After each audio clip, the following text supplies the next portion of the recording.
Good evening. Hi, everybody. Thanks for being here tonight. We'll just wait a moment as folks come into our digital room before we get started.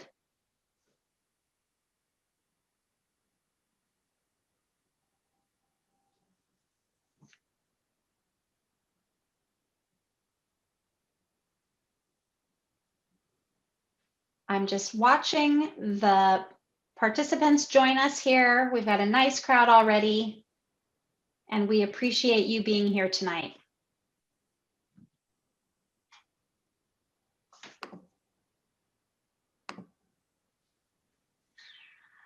All right, I think we'll get started. I'm Stesha Brandon, the Literature and Humanities Program Manager at the Seattle Public Library. I'm a white woman with brown shoulder-length hair sitting in front of a picture of the Central Library. As we begin today, I would like to acknowledge that we are on Indigenous land. These are the traditional, unceded territories of the Coast Salish people, specifically the Duwamish people. We honor their elders past and present and thank them for their stewardship of this land. Welcome to today's program, which is presented in partnership with Estelitas Library. We would like to thank Author Series sponsor Gary Kunis and the Seattle Times for generous support of library programs. We're also grateful to the Seattle Public Library Foundation. Private gifts to the foundation from thousands of donors help the library provide free programs and services that touch the lives of everyone in our community. I have a couple quick announcements before we get started. First, I wanted to let you know that you can get copies of Disability Visibility from the wonderful folks at Estelitas Library. You can order through their website, estelitaslibrary.com, and we've put a direct link to the book in the chat at the bottom of your screen, and we've also linked to Estelitas Library at the bottom of your screen in the chat. After the readings conclude, we'll have time for your questions. You can type your questions in the Q&A box at the bottom of your screen at any time during the program. I also wanted to let you know that we have closed captions available for this program. You can turn those on by clicking on the closed caption icon at the bottom of your Zoom screen. Folks at home who would like to pin the ASL interpreter can do that by hovering over the video of the interpreter and clicking on the three dots in the upper right-hand corner, and then you click Pin Video. Now I'm delighted to introduce our speakers. Alice Wong is a disabled activist, media maker, and research consultant based in San Francisco. She is the founder and director of the Disability Visibility Project, an online community dedicated to creating, sharing, and amplifying disability media and culture. Alice is also the host and co-producer of the Disability Visibility podcast and co-partner in a number of collaborations such as #CryptTheVote and Access is Love. From 2013 to 2015, Alice served as a member of the National Council on Disability, an appointment by President Barack Obama. Leah Lakshmi Piepzna-Samarasinha is a disabled, autistic, non-binary femme writer of Burger Tamil, Sri Lankan, and Irish Roma ascent. The author or co-author of 9 books, including Beyond Survival, Strategies and Stories from the Transformative Justice Movement, Tonguebreaker, Care Work, Dreaming Disability Justice, and Dirty River.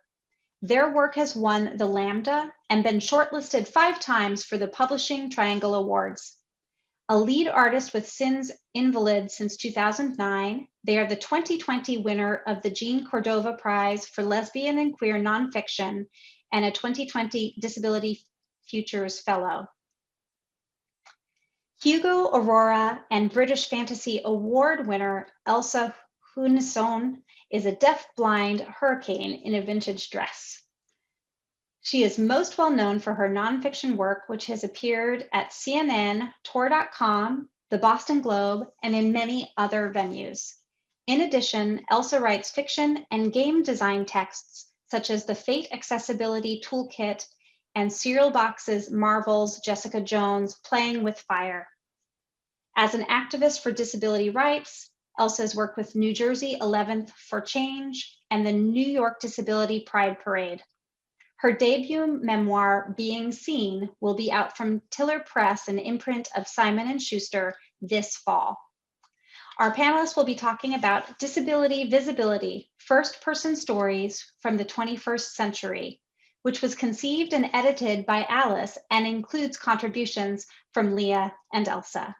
Please help me welcome Alice, Elsa, and Leah. Hi, everyone. Hey. Well, I'm so excited to have you all here today, and I thought maybe we'd start, Alice, if you could tell us a little bit about the book and how the book came about. Thank you so much, Stasha, and hello, everyone. I'm so delighted to be part of this amazing lineup, and especially an event hosted by the Seattle Public Library. Thank you to everyone involved in organizing this event. I heart libraries. I heart them very hard, and I do think that libraries have been amazing resources for everyone, just serving the community pre and post pre-pandemic, but even more now. Before I answer your question, I am an Asian American disabled woman. I have very short black hair. My background is completely dark, like the vampire that I am. I am wearing a fluffy fleece gray jacket, and there is a mask over my nose attached to a ventilator. But just to give a very short background about how this book came about, I self-published a very small anthology called Resistance and Hope several years ago. And, that came out of this incredible need to respond to the last administration. The idea of it came out of frustration, fear, and anger on election night in 2016. And that anthology came out in 2018, featuring about 13 essays from disabled people. And that was my first experience editing a collection, and I really enjoyed it. And, I just thought I would just self-publish, put something out there as as I could. I didn't want to bother with, getting it out there to submitting it to different publishing houses, because I've never done that before, and I just, didn't want to wait. And I also, frankly, didn't want any interference with my creative vision, my creative, don't want a creative control. So that was a bit of a wonderful experience. And right around that same time with this, anthology, my self-published one came out, I got an email out of the blue from a person named Catherine Tung, T-U-N-G, give her a shout out from Vintage Books. And she's now at Beacon Books. But she emailed me out of the blue, asking me if I had any interest in editing an anthology with her. And, I was like, well, yes, I do have an idea. And, through conversations, a lot of work, a lot of, preparation, I prepared a proposal.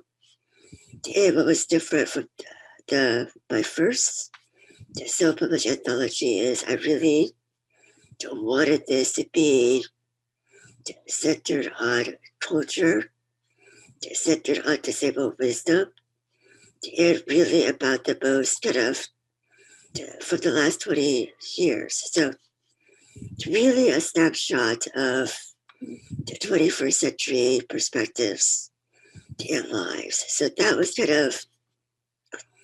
a broader idea of an anthology, but it's really something that is future facing and also something that really recognizes the wisdom from our ancestors. So my experience with this book as a first kind of experience publishing at a major publisher, it was really quite the unusual experience where I did have this opportunity to submit a proposal and then kind of did the backward process of needing an agent afterwards to represent me for this book deal. So there is a lot of privilege and a lot of, just gratitude for this opportunity. And I really didn't want to waste it. So I just poured myself into this and made this hopefully a gift, for the world. And that's how I hope people receive it.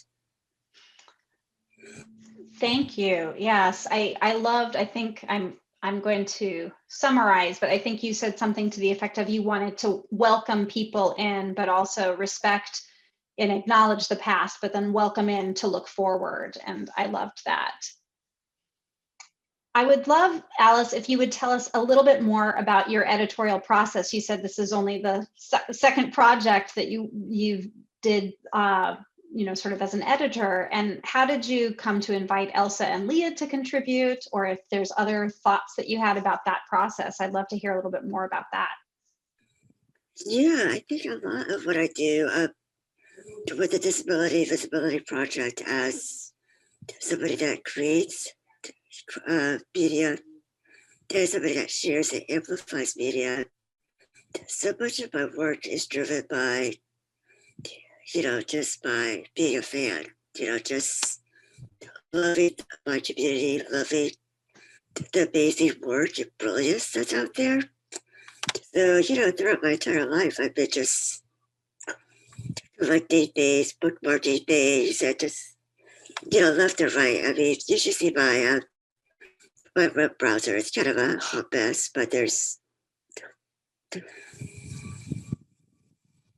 actually subfolders by subject and just like oodles and oodles of like bookmarks. And so just imagine that, if you will. And, when I had this opportunity to do this anthology, I really wanted to pull things that were powerful, political, and personal.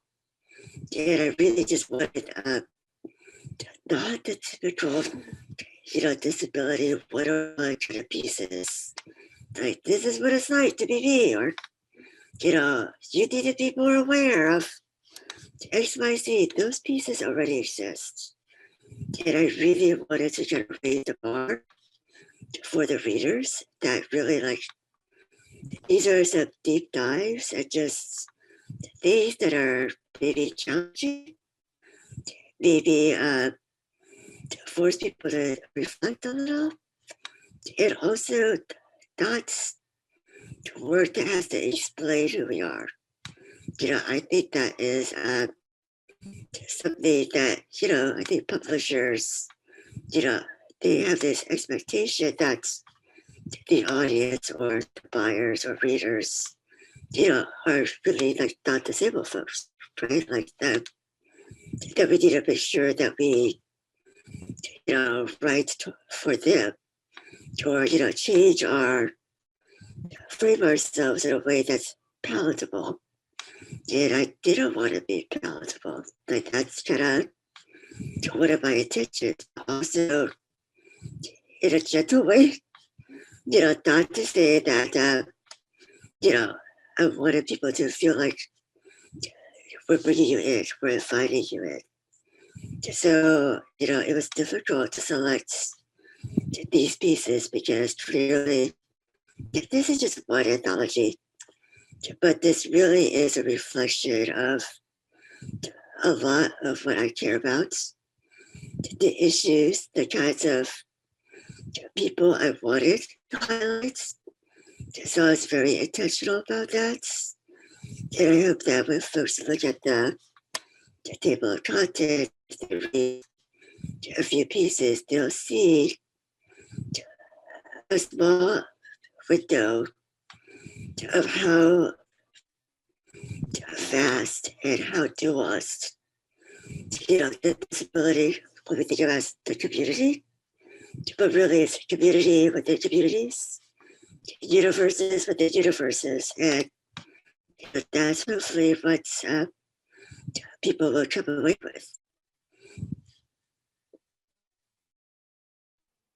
I think so. And I liked that you mentioned, that people might feel uncomfortable, but in a good way, like to sit with that and really sit in that discomfort. And that's, where growth and learning can happen for folks that who this isn't a lived experience.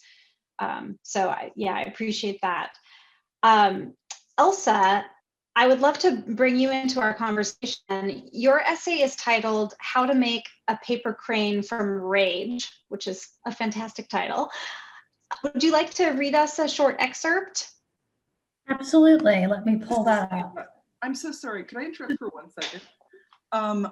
There is a conversation happening in chat and Q&A where a lot of people are having difficulty because only panelists can pin the interpreter, attendees can't. So people, every time someone uses a chat window, the interpreters cover it up. And I'm not sure people at the library were seeing that, so I just wanted to voice that to see if that could be fixed.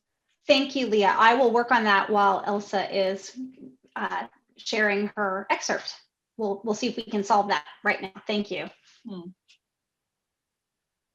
So this is from the middle of my essay. I sort of had to cut a little bit because it's a little bit tricky to pick something out of this piece, but here we go.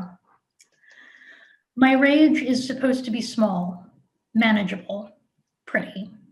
I am supposed to fold it down, make it something to consume, like an origami crane or a perfectly hand-dipped candle. I am a disabled woman. I have learned to suppress, to fold, to disappear. When I fold down my rage, I fold down myself. I make myself smaller, prettier, easier to consume. But I am not easy to consume. I am a deafblind woman and I am angry at the world. I am angry because I live in a world that does not see me as capable. I am angry because I live in a world where I am expected to keep up or sit down. I am angry because I am a queer woman and I have been given the gift of racial trauma in the form of homophobia. I am angry because this world, it wants me to sit back and let someone else take the wheel, and I've never been a girl. I remember the first time that someone yelled at me in a department store asking where my helper was, asking if I could hear them. Take the top flap and open it, creasing the left and right sides so you can fold the top right corner to the bottom corner. Suppress the urge to cry in public because people are asking why you, a 20-year-old, are out by yourself.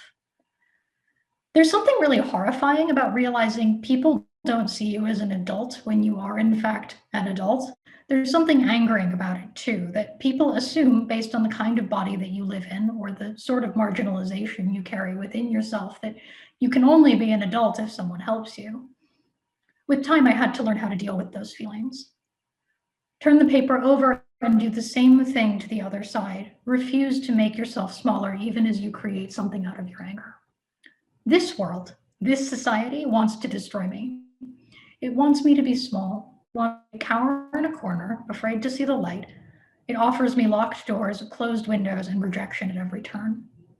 Society paints my rage as a tantrum. It tries to label me as a little girl who should go play with her dollies if she can't keep up with the big boys and get a thicker skin. Grab the left and right side of the flap and open it. Crease the sides so you can fold the top corner down to the bottom. Hold the fragile paper object, which opens like a flower in your hands. Don't crush it because you feel a need to destroy something when a colleague compares you to a child. With each closed door, with each insult, I fold, I crease, I twist, I bend. I make something out of the rage that wells up inside my chest. It sits somewhere beneath my collarbone. I can feel it sometimes. I live in a world that doesn't want me. I had a life fueled by anger. I have been given the gift of rage. My rage could have destroyed me. I suspect it was meant to. being harassed because of my disability, being bullied for being smart, being told to be smaller because I was scaring people with my smartness, to hide my eye because it made people uncomfortable, because my brains and my cataract weren't ladylike enough. With each fold and crease, I found poise and grace, and I found a weapon: rage. Thank you.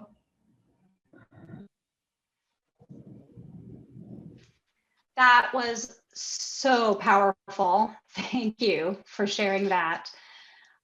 Elsa, in your piece, I was struck by the juxtaposition of rage and delicacy within the piece, and the idea that you're making this paper crane, but it's out of this, you know, very, very visceral thing. Would you like to talk a little bit more about that? So it sort of comes out of this space of femininity, I think. Women who are people who are socialized female often are taught to sort of become this thing, this visual, or this just energy that is meant to be gentle and soft. And especially disabled women are expected to be childlike or infantilized or cute. We're not supposed to be hard. We're not supposed to be tough. We're not supposed to be badasses.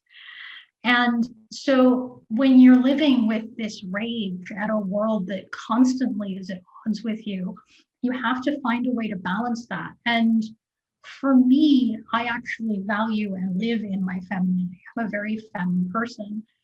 So I had to figure out how to make those two things work within me and work within the context of my work. And I don't think that they're at odds. I actually think that they work really well together, because I'm able to sort of almost trick people into trusting me a little bit until I snatch them in my little rage trap, and then they have to pay attention to me because I'm yelling about something. I love that. I think that's, yeah. Leah, I would love to invite you to join us. And before you get started, I wanted to just mention, as we've been trying to troubleshoot this issue, first I want to apologize. It sounds like people that are not panelists can't pin. So what the workaround for this for tonight is, if you need the chat box to be moved, you can go out of full screen and move it. It will go to your side. If you open it, it will go to the side of your window.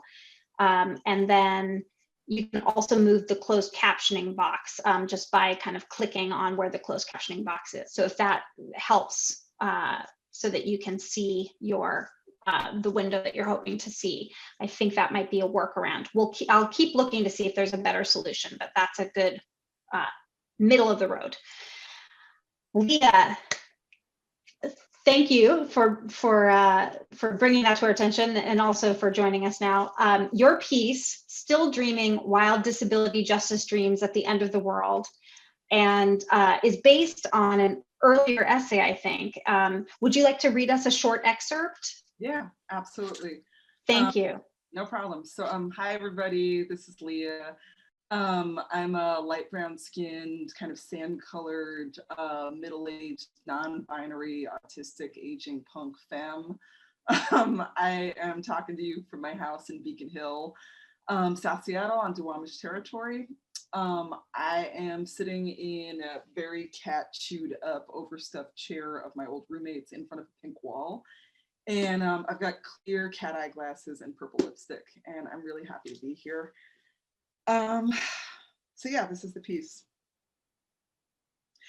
Remember back in 2019 when you got cancer and we were all afraid you'd die, either from the cancer or from the surgeon's ableist medical neglect killing you when you were on the table.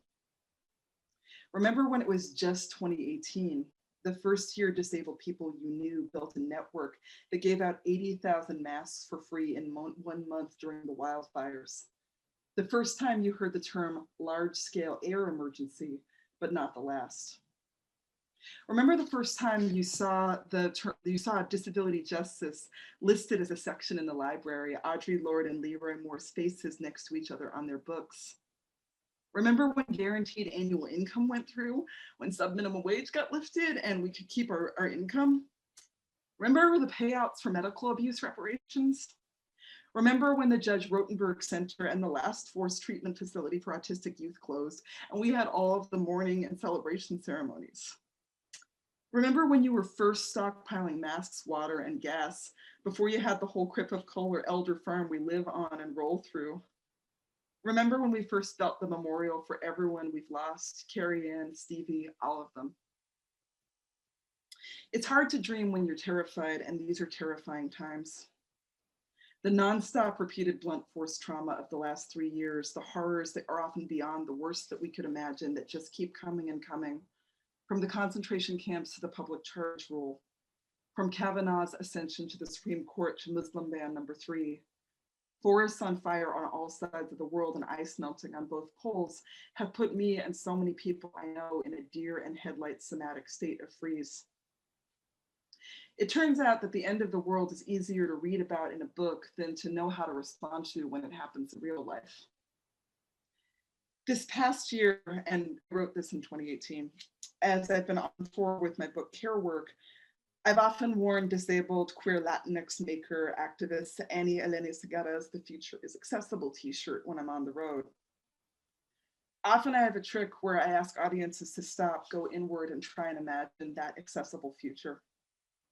As disability justice people, we know that access is just the first step on our way to a liberated disabled future. It's not the whole of it, not by a long shot. But when I ask them to imagine that accessible future, let alone that disability justice future, they get stuck. The best thing that we can imagine sometimes is maybe not dying. Yet, as disabled people, I know that one of the biggest gifts we have is the mad, sick, disabled, deaf dreams we are always dreaming and have always been dreaming, way beyond what we're allowed to dream. I don't mean in that inspiration porn way that's the only way many able people can imagine that disabled people dream, of not letting disability stop us, wanting to walk or see or be normal above all costs, being a super crip or an inspiration, but never just a cranky disabled human. I'm talking about the small, huge, everyday ways we dream crip revolutions that stretch from me looking at myself in the mirror, disheveled and hurting on day 5 of a major pain flare and saying, you know what, I'm not going to hate myself today, no matter how bad I smell, to making disabled homes, disabled kinship, community networks, disabled ways of loving, fighting, and organizing that not even the most talented abled could dream up in a million years. I want to remind us that despite all the ways we're in hell, we're still dreaming right now as we build disabled collectives, care teams, conferences, as I go to 3 care team networks meetings a week for friends with cancer and kidney failure and mental health stuff, as I take a deep breath and finally ask for and accept the care I need most. And I'm able to do that because of the collective work done to make accepting that care safe and possible. As I begin to become the middle-aged disabled artist I used to be afraid of turning into, as I stop flying so much and sit my ass home and figure out different ways of taking my work in the world. I want to remind us, I'm writing this to remember and remind us, even and especially when we are frozen with fear, we are still collectively dreaming disability justice future and present into being. Thanks. Thank you for that. I loved in your piece this idea that it is always something that's being dreamt into being, and that it's like a work in progress. So as I mentioned earlier, it sounds like Alice had asked you, she had read an essay that was similarly titled and wanted you to expand on that or maybe revisit that. And would you be able to tell us a little bit about what that process was like, or how this essay expanded on that one that Alice had read that inspired her to reach out? Yeah, Alice, actually the first piece you're talking about, Cripping the Apocalypse, is a piece that Alice asked me to write for Disability Visibility Project. Okay. And because Alice is the world's greatest champion of all disabled writers, she was like, why don't you write me a sequel? And I'm really grateful for her for just all the ways that she makes room in the world for disabled writers to get our stuff out there and to, you know, be big and not make our vision small or writing small. So yeah, I mean, the first piece was I do a lot of, I think, kind of State of the Union, like, here's what I'm thinking from bed pieces about where are we at as Crips, as disabled people, as people in some form of disabled movement. And, you know, Cripping the Apocalypse, I mean, both these pieces are just, you know, they're futuristic pieces, but they also feel like kind of quaint now, because I'm like, oh, Cripping the Apocalypse, well, that was early Trump. That was just 2016. We hadn't even seen all the shit that was going to happen yet. And it was me kind of talking about, okay, you know, in the face of huge climate change and, you know, white supremacy and fascism and ableism, and in years of disability justice movement building, where it's not just the way it felt in 2006, when it felt like there was just 20 of us talking about being Black and brown disabled queers on a mission. You know, there was a lot of people talking about DJ. Cripping the Apocalypse was like, okay, so what's the state of the world right now? And then Alice was like, when DVP was coming out, when the anthology was coming out, she's like, do you want to write a follow-up? And I was like, sure. And it was tough because I mean, there's so much I could say about it, but I just was like, well, things are getting worse in the world and we are still organizing anyway. And we have a lot to share. Yeah, I mean, abled and neurotypical people could learn from us. Sometimes they do, mostly they don't care, but mostly I just see the ways that we are learning from and to each other and figuring out ways to save each other, even when it's really imperfect and we fuck up. And how we keep doing that, especially in the most oppressive places. And I don't know, I mean, some of my biggest role models as writers are people like June Jordan, other Black and brown second wave queer feminist writers of color who really were like, document it, like write down our histories, write down our stories so that not only can they not be erased, but that other people can find them, right? And I know I had my ass saved by finding Alice Walker and June Jordan and Audre Lorde in the library when I was 16. And I was like, oh shit, okay, feminism of color, mostly written by people with disabilities who are also feminists of color, even though they might not have used the D word, right? And I was like, oh, you can write your story and not die. Oh, here's this possibility model. Oh, here's this other way of doing community or family or resistance. And I don't know, I think DJ is amazing, disability justice, and it's still sometimes hard to be like, where's the party? What's happening? Like, what are the community conversations and struggles we're having? So some of what I want to do in this piece was to kind of be like, here we are, it's 2018, we're doing so much organizing and shit is also so bad. And how do we dream the future? How do we, and I think as, you know, I think Elsa and Alice both spoke about this a little bit. I think as disabled people, one of the places we're oppressed is that we're only allowed this little tiny piece. You know, we're supposed to be grateful for not dying. And it can be really hard to be like, no, I want more than just keeping the bare minimum. I want to dream a liberated future. And yet disabled people are audacious and we dream up liberated presents every fucking day just by existing, just by insisting on our right to be who we are. And we're incredibly creative. One thing I wanted to name too, which Ed and I'll stop talking because I'm doing the autism I don't know what time is thing, and I want to make room for Q&A. Oh, thanks, Nancy, sorry, I'm just seeing the chat a little bit. One thing that's really like heartbreaking and hard is that the person I mentioned who was, remember when we were afraid you're gonna die, is my friend and sister, Stacey Park Milburn, who died this year. It's going to be a year in 3 months, and who's in the book, and who is my sister, I'm so sorry, my comrade, my role model, my teacher, my work wife.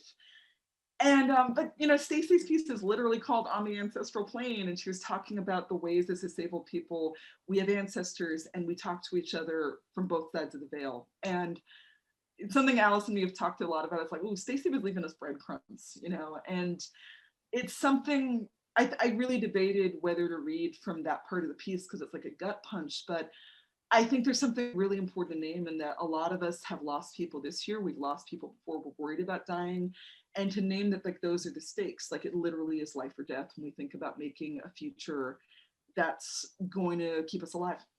yes, Yeah. absolutely. Thank you, yes. Elsa and Alice, do you want to join us again? Yeah, if I could jump in and add to what Leah said, you know, speaking of Stacey, who has a piece in this anthology, I think it's prescient. This was a published blog post that Stacey wrote for me, and I published it early 2019, and the minute I read it, I knew it had to be part of this anthology. And it really echoes the first piece of the anthology by Harriet McBride Johnson, because I think of both Harriet and now Stacey as my ancestors, and part of the work that's the urgency that I feel from living under this world, pointing at all of this, is the sense of mortality and the sense of not having enough time. And, before we get into other questions or stuff, I just want to take a moment and just say, like, many disabled people right now are just facing multiple existential threats, way before the pandemic, but even now, like, this shit is real. Like, eugenics is real. Disabled people have been talking about eugenics and ableism for decades, if not longer. And, it's like, why don't people listen? Why don't people care? And hopefully this book, along with so many other things, is hopefully a way to introduce these ideas, to really for people to confront that, the very real structural ableism, racism, forms of inequality. Because, we all should be, responsible and part of the process to dismantle them. So I just want to put that out there.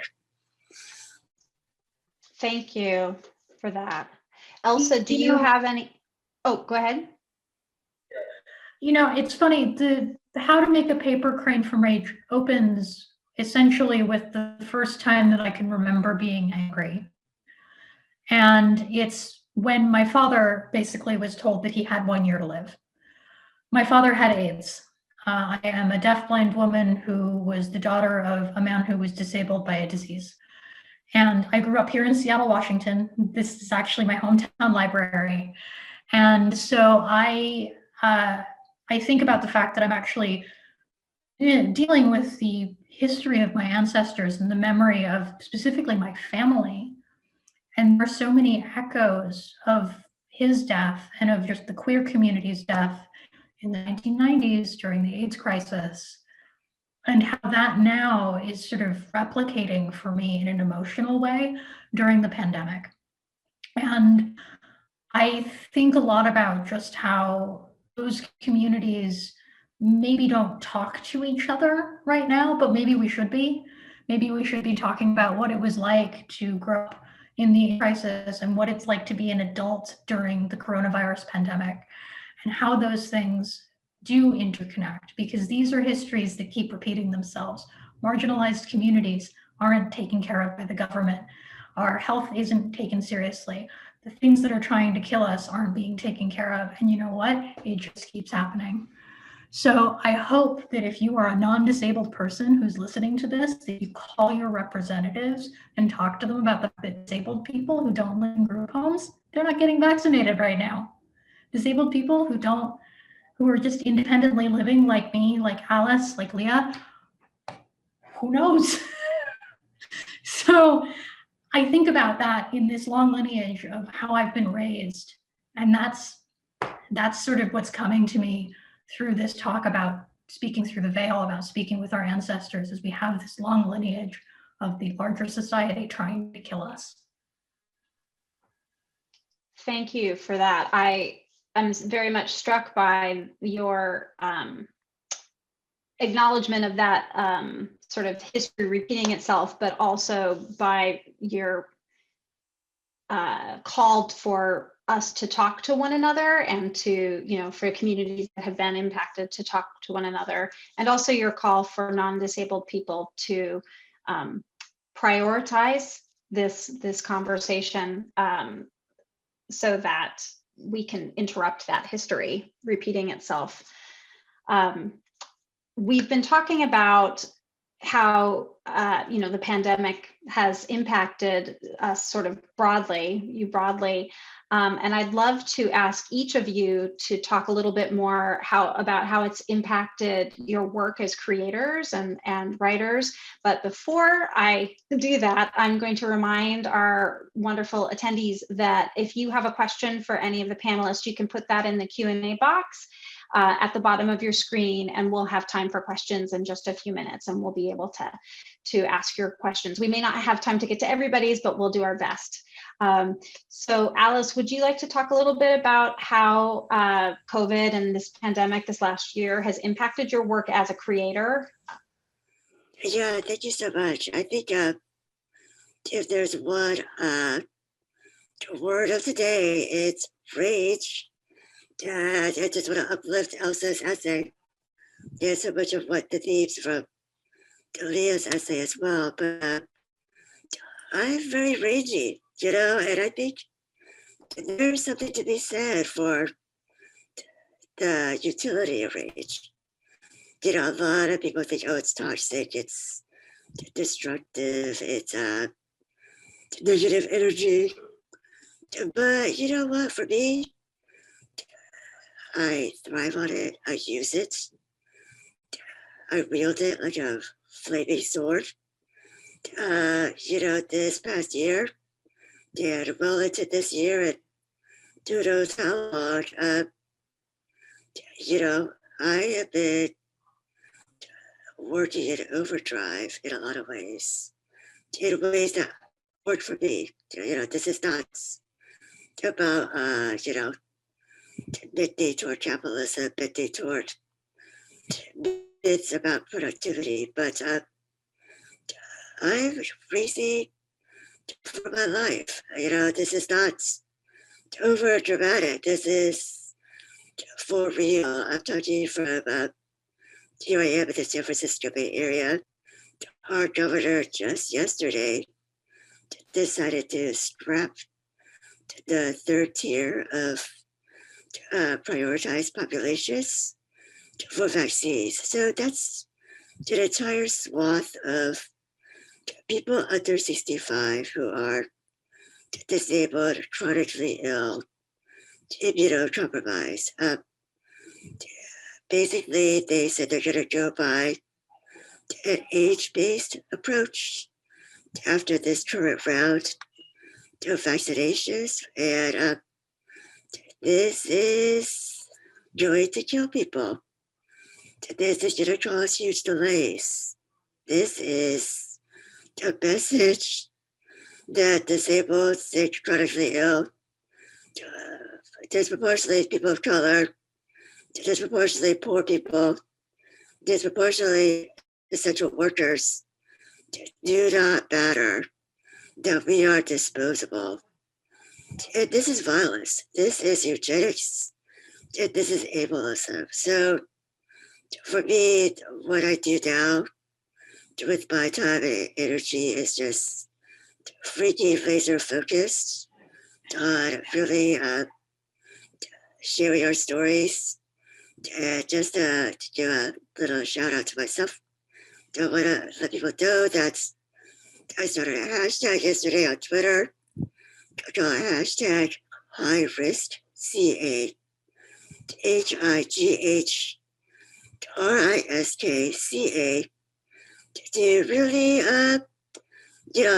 share the stories of all the people that are going to be impacted, and let the governor know that, hey, yeah, we're not money bags with lobbying power, but we are here and we won't be ignored.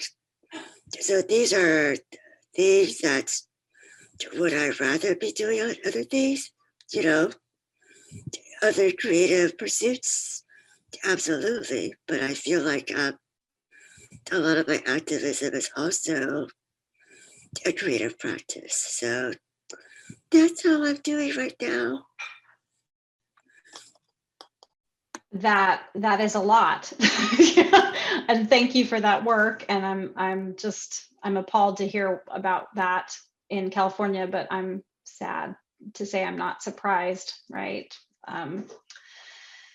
Elsa, would you like to tell us a little bit about how the pandemic the last year has impacted your work as a creator? I know that you have your memoir coming out, and has that impacted any of that work?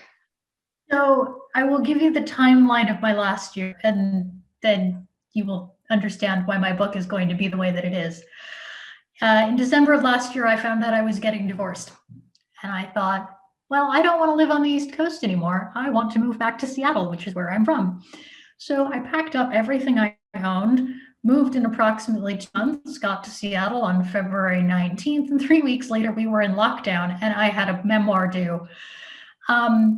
Now, what really made that difficult is that, as I mentioned, my father died from AIDS in 1993, and a sudden pandemic basically kicked off my PTSD from the AIDS crisis badly.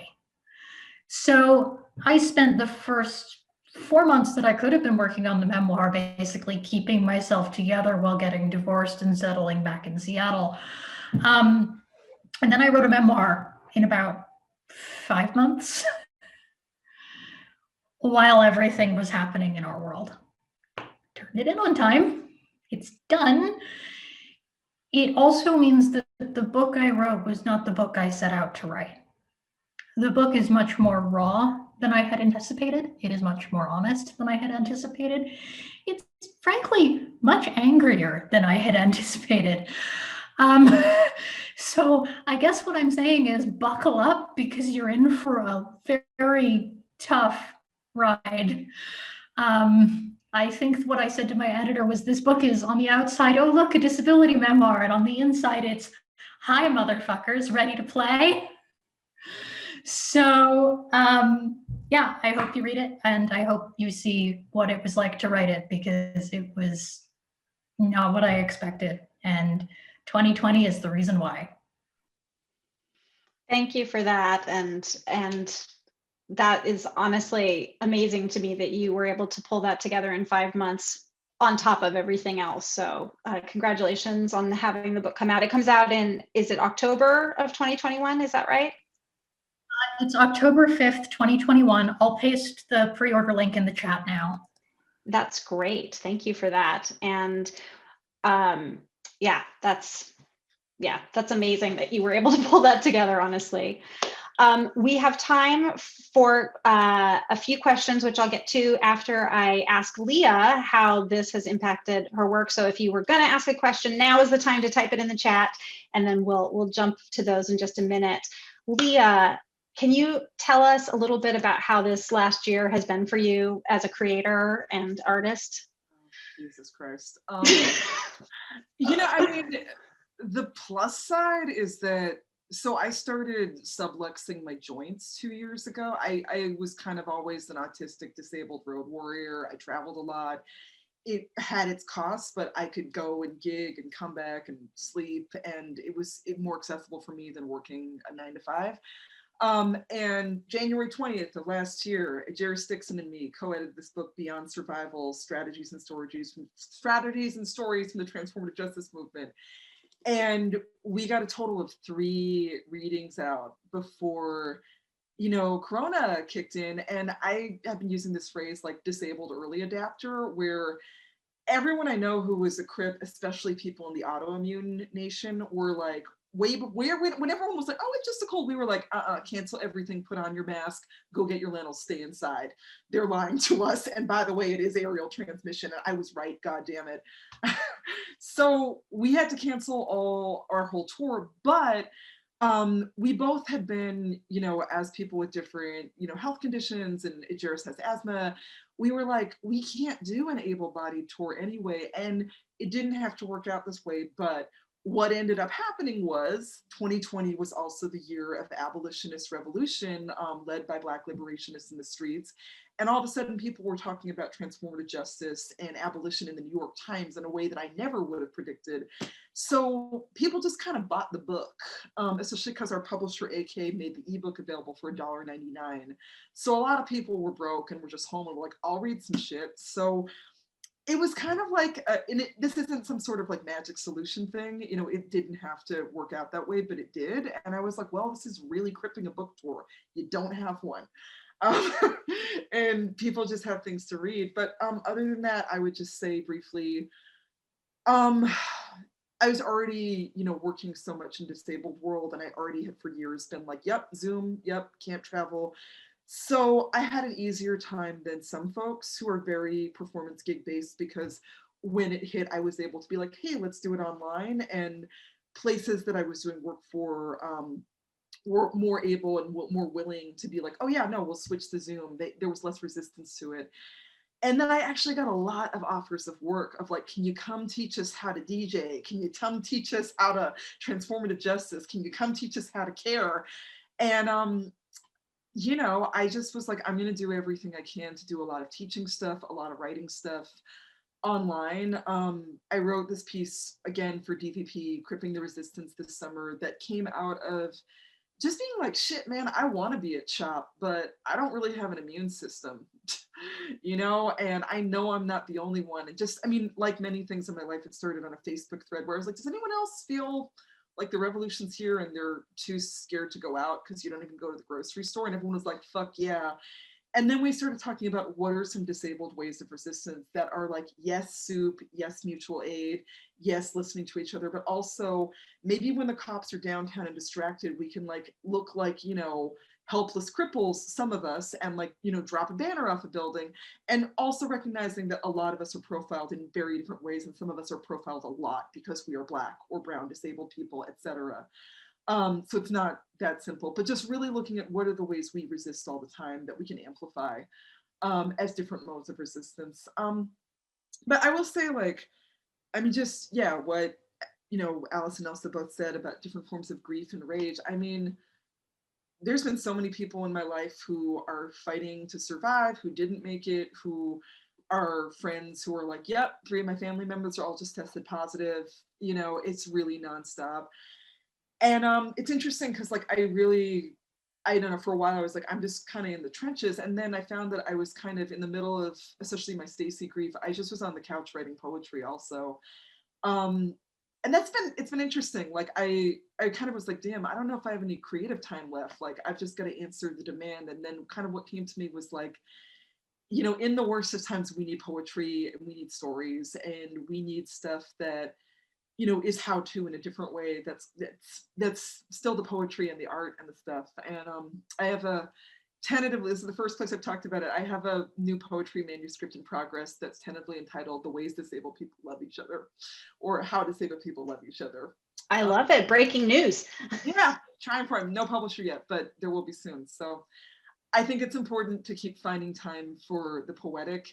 And I also want to own that it's really okay if you're just like, I ate a bag of chips today and that's about all I had spoons for, because I do that too. Yeah. Yeah, for sure. Some days. Yeah. Most days. Well, thank you. And now we'll be able to answer some of your questions. And so I'm just pulling those up here, and there's some wonderful questions here. Let me just see. Alice, do you want to join us again? And let's see. Okay, so here's one asking, it's not addressed to any specific person. So maybe Alice, I'll ask you to address it first. And then if the other folks would like to join in, we can do that. How did the panelists feel about Amanda Gorman performing at the inauguration and the coverage / narrative that came out of that in media / society? I found myself torn about the ways where folks were talking about her disability. Oh, hey everyone. I guess first to address what Leah mentioned, all the chips, all the ice cream, whatever, all the naps, whatever gets you through, whatever brings you joy and pleasure, why hold back now? We deserve it all. So just want to, after this event, everybody should just treat themselves to whatever. So just want to share that. I guess I don't really have a huge opinion about the Amanda Gorman, except that I think her poem was awesome. I love the fact that she identifies, that she's very open about it, and that, her work is being shared widely. And, talking about what Leah mentioned about poetics and her poetry, I mean, how many people, let's say publishers, for example, are really thinking about disabled poets, thinking about the neurodivergent, chronically ill, poets, deafblind poets, just, there's so many amazing deaf poets too. I think this is hopefully a way to, highlight huge numbers of disabled creative people to really deserve the spotlight as well. So I think that's just my opinion for now.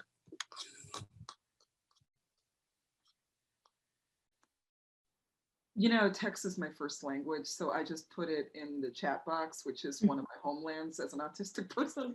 I was just reminded of Sins Invalid put out a really good tweet that I cut and pasted and that I'll read, where they said, yes, Amanda Gorman's story to becoming Youth Poet Laureate is informed by her experiences of ableism, but it's not about a disabled person who, quote, overcame disability. It's about how disability justice allows brilliance to be heard and amplified. And I would just say it's that. And also that, I saw Dana Smith on Twitter was like, if you have anything that's not nice to say about Amanda Gorman, just shut the fuck up and leave poetry. Can you imagine being a young Black disabled woman poet on stage 2 weeks after an attempted Nazi coup to hold that space and to do it with the grace and skill and craft that she exhibited? If you're, I didn't like that line, shut up, come on. It's just anti-Black racism. It's bullshit. It's gross. Come on. That's what I have to say about that. And just to follow up on that, if you are a white critic who doesn't know a thing about slam poetry or rap or any of that, you know what you can do? You can shove your criticism. You can shove it. You can just shove it all the way far away from everybody because no one wants to hear it. Thank you.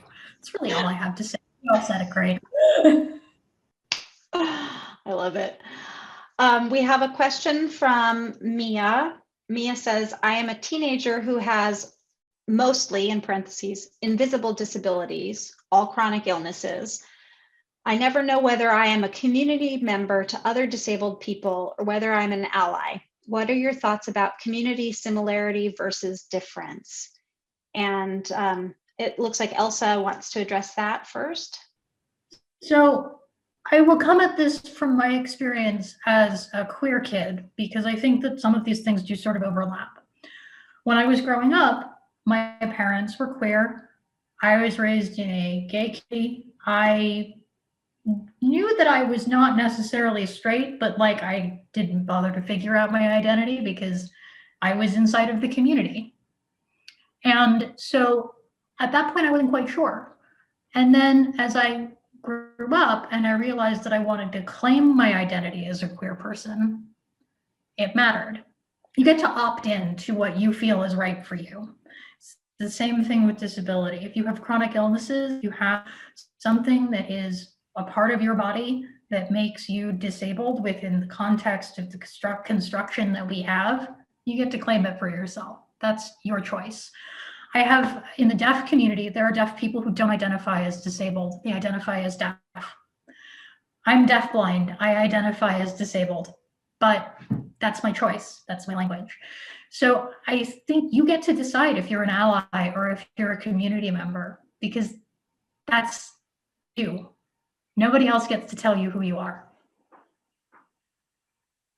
Great. This is Leah. I also, for years, identified as invisibly disabled. And I kind of, I have fibromyalgia and osteoarthritis and a bunch of other chronic illnesses. And the way I've kind of grown to think of it is I I think that I'm not shitting on anybody who uses the term invisible disability, but I've come to think about, like, are they really invisible, or are they invisibilized by other people, right? Mhm. And I think that actually, I mean, first of all, I just want to say that, like, there's so many ways to be disabled, right?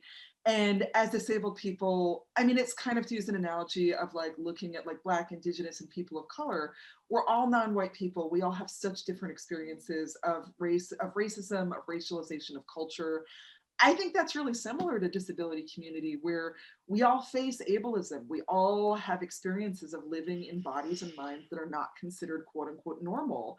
And our experiences of that, like, they're as diverse as, there's as many of them as there are people, right? I think a lot of the time the way ableism works is it kind of says, oh, there's only room for one disabled spot. So, you know, there's only room for one disabled person in the room. And years ago, I had a partner who was, you know, I was going with him to a doctor's appointment, and he was like, I want to get a disabled placard. And the guy was like, well, you know, if we gave these out to everybody, there, you know, what would happen? All the spots would be full. And I was like, or you could make half the Target parking lot disabled spots, because that's how many disabled people there are. And I just want to really like encourage you to keep asking questions, but to know that you're not taking away anything from other disabled people from claiming space in disabled community as yourself. Absolutely. Yeah, and I would just, that we're running out of time. I would just say that this is also a problem, I think, of, you know, those who are within the disability community who really are gatekeepers as well, right? There's a lot of, you know, really, you know, toxic bullshit that happens of like some sort of hierarchy, or just, I think every community is problematic, but I think it's also on a lot of us to do identify, to be like, to motivate, because there are a lot of people who are just so afraid to say the wrong thing, to do the wrong thing, to feel like they're not enough. And, you know, this is really, as we think about this pandemic as well, there's going to be a whole new group of people that are going to have long-lasting effects. And, you know, we've got to make room. We've got to just, you know, spread our tent as wide as possible. And I think that's another reason why books like mine are really instructive, in the sense that, you know, there's so many different kinds of lived experiences, you know, illustrated in this book, and that's, it's not a checklist, right? It's not just, you know, when we think about disability. And I think, again, this also speaks to the catch-22, right? Like, what we see in the media, you know, is not enough. Therefore, people assume that we're not part of this community, or that we can't identify. And I really want to, you know, encourage, and everybody's on their own path about this, but, you know, everybody will have to kind of work through how they feel, how they identify, to be comfortable in their own skin, and, you know, to be community, and just finding solidarity and kinship with others who have similar disabilities to me, but also those who really don't. Like, that form of community has been everything to me. So I would say, just take your time. There are people out there wanting and waiting to be there for you. And I hope you find your people. I love that. I was struck in reading your introduction to the book, Alice, just about sort of the almost incantatory version of, you know, community is this, community is this, community is this, and that's all rooted in storytelling and sort of claiming that space. And so I loved that. And Leah, I just loved what you just said about how you're not taking something away from somebody by claiming your space. That's a beautiful, beautiful thing. We have time for maybe one or two more questions. There was a question from, I think, Alice, who said, I want to hear your answer to the question you wish someone would ask, but no one ever does. And I kind of like that because I think maybe, particularly if you are on tour or have been doing a lot of events, you might get the same kinds of questions. And so, Alice, do you want to start us off? What's a question that you wish somebody would ask or that you want to say the answer to? Oh, wow, this is very complicated. Is it too hard? I think I'll probably just turn the tables. I just say, like, maybe one of the questions is like, what am I working on now, or what do I have coming up? But this is probably a drop out, but I will say that I would like to share with everybody that there's going to be a version of disability visibility for young readers coming out this fall with Awesome. young core books, and it's going to be kind of a shorter version of this anthology with a brand new introduction by me focused on young disabled people.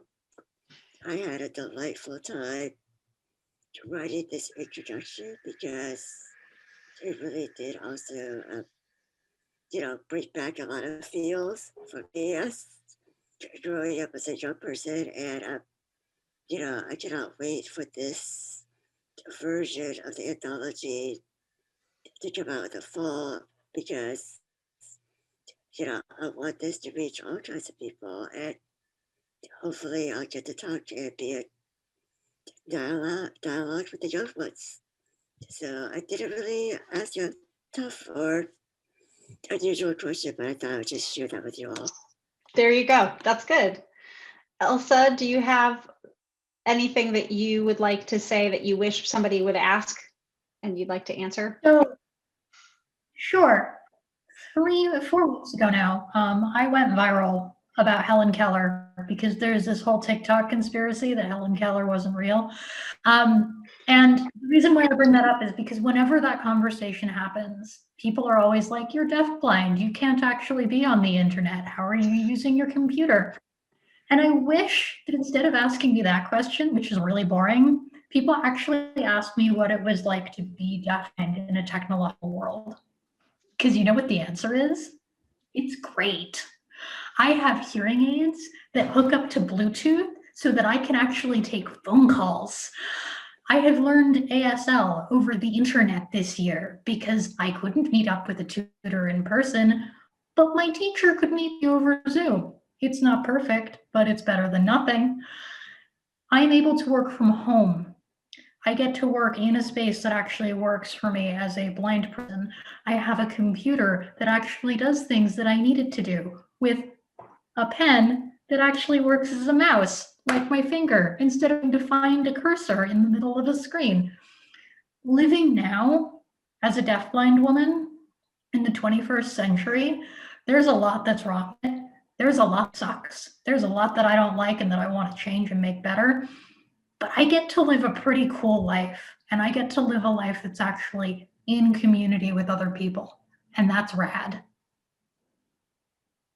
That's a fantastic answer.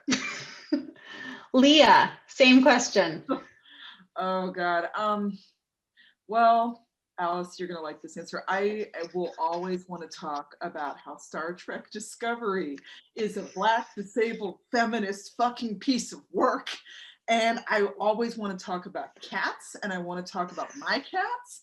I always want to talk about neurodivergent histories in the global South, like really talking about reaching back and finding our ancestors and really being like, when we take being autistic out of this white medical model and we just insist that we've always been here as people with our own ways of being, and we refer to ourselves and be like, wow, so yeah, I mean, my grandpa in the village in Sri Lanka, seems a lot like me. Huh, what was that like? When we take whiteness out of the picture or the medical model out of the picture, not saying that it was all good, but like, what are the stories and possibilities in there, right? Like, I want to talk about that. People do ask about this, but not enough. I mean, I think before the thing was like, we've got to keep the hybrid. We were talking about this, I think maybe right at the beginning or before this started, about not wanting to go back to normal you know, after the pandemic ends, which it won't really, except for totally, where I'm just like, I'm not saying this is great, but certain forms of accessibility, you know, like what Elsa was saying about like, I have my own versions of like, yeah, I love living in text. Like, you know, oh, you want me to bring me to an inaccessible conference with 4,000 people and no food? No, thanks. I don't ever want to do that again. Are you kidding me? I don't know. I think I'm always waiting for more abled, neurotypical Black and brown people to be like, what can you teach us? We're listening, because there's still such a resistance in the activist left, some parts of it, where it's like we're the adults in the Peanuts, where we're being like, access, Zoom, captions, and they're like, blah, blah, blah, blah. Like they won't take it in, you know? And I'm just like one thing that was in, you know, Cribbing the Apocalypse was I was like, time's up. You can't ignore us anymore. You're going to become some of us really soon. And I just never, the depth of willful denial on the part of abled and hearing and neurotypical people never ceases to amaze me, where I'm like, no, like literally you're facing death right now. Like you are having to live in your house. Like you are having to care about germs. You are having to communicate via text. There is so much that we already know, and you're still just so willfully oblivious to people who could save your life, whose technology is saving your life. Text was invented, you know, as a access hack. All of it was invented as an access hack. People are like, what's Instacart? I'm like, well, it's an exploitative neoliberal worker killing app. But I was just like, everyone I know who's chronically ill, who has a tiny little bit of money, knows that when you've been throwing up for 3 days and you don't have any friends, you get the rice crackers to come to your house and you dip real big if you can. And if you don't have the money, you have to figure out something else or you're up shit's creek.